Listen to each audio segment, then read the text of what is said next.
Well, Mila might be getting a little bit jealous of all the attention that I've been paying to my computer this afternoon.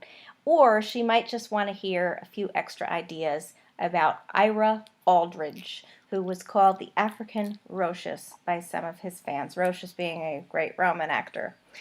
A little bit more about Ira Aldridge and the way of observations about what the textbook says about him.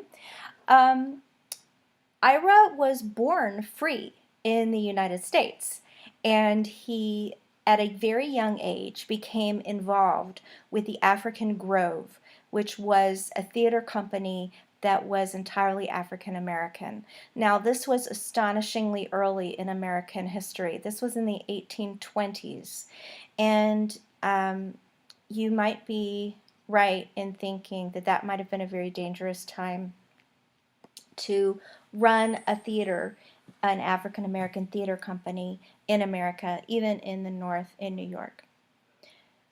In fact, the African Grove only lasted a couple of years before racial tensions pretty much put an end to it. It was closed by the police, but we can all imagine what color the skin was of the police that closed it down.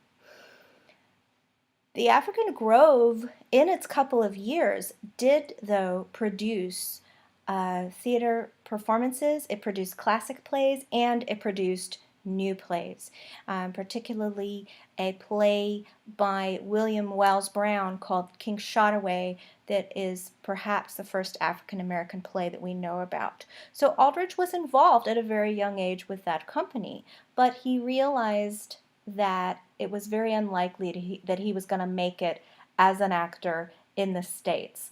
So he jumped onto a ship and got a job as a steward on that ship and sailed for Europe. This was at age 17.